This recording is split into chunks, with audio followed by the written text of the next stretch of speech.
জিতলো বাংলাদেশ, হারলো ভারত। ২২ বছর পর দাদাদেরকে হারিয়ে কাঁদিয়ে বাড়ি ফেরাচ্ছেন হামজা চৌধুরীরা। প্রেস কনফারেন্সকে গুরুত্ব না দিয়ে দলের ক্যাপ্টেনকে পাঠায়নি তারা, আর জবাবে ভালোই শিক্ষা দিয়েছেন মুরসালিন রাকিবরা। মাঠ জুড়ে হামজার বিচরণ, ডিফেন্ডার ও মিডফিল্ডাররাও ছিলেন দুর্দান্ত। টাইগারদের ঐতিহাসিক জয় নিয়ে আরো শুনুন প্রতিবেদনা। ২২ বছর পর আবারও ভারতকে হারানোর দুর্দান্ত কীর্তি গড়ল বাংলাদেশ জাতীয় ফুটবল দল। ঘরের মাঠে হামজা চৌধুরীর দুর্দান্ত পারফরমেন্স, রাকিব হোসেনের নিখুঁত অ্যাসিস্ট এবং মুরসালিনের জয়সূচক গোল, সব মিলিয়ে টাইগারদের ছিল দাপুটে এক জয়, যা দীর্ঘদিন পর ফুটবল প্রেমীদের হৃদয়ে নতুন আশা জাগিয়েছে। ম্যাচের শুরু থেকেই বল দখলে এগিয়ে ছিল ভারত। প্রথম ১০ মিনিট বেশিরভাগ সময়ই খেলা গড়িয়েছে বাংলাদেশের ডিফেন্সিভ থার্ডে। তবে বল দখলে পিছিয়ে থেকেও সুযোগ কাজে লাগাতে ভুল করেনি স্বাগতিকরা। বাদিক থেকে রাকিব হোসেনের দারুণ পাসে বক্সে ঢুকে সূক্ষ্ম টোকায় বল জালে পাঠান মুরসালিন।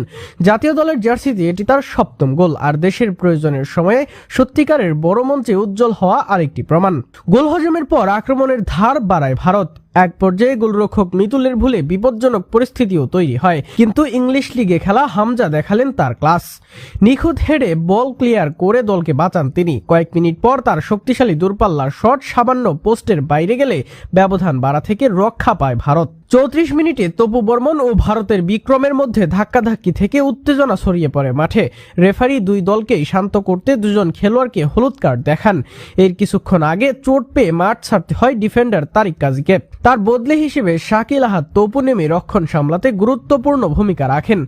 দ্বিতীয়ার্ধে ভারত আক্রমণের চাপ বাড়ালেও হামজার নেতৃত্বে ডিফেন্সে দারুণ দৃঢ়তায় একের পর এক আক্রমণ প্রতিহত করে। শেষ মুহূর্ত পর্যন্ত লড়াই করে ম্যাচটি দারুণভাবে নিয়ন্ত্রণে রাখে বাংলাদেশ। শেষ বাঁশি বাজার পর শুধু একটাই অনুভূতি, গর্ব। ২২ বছর পর ভারতের বিপক্ষে প্রাপ্য জয় পেল টাইগাররা। হামজা, মুরসালিন, রাকিবদের বাজিমাতে ফুটবল আবারও স্বপ্ন দেখার কারণ পেল।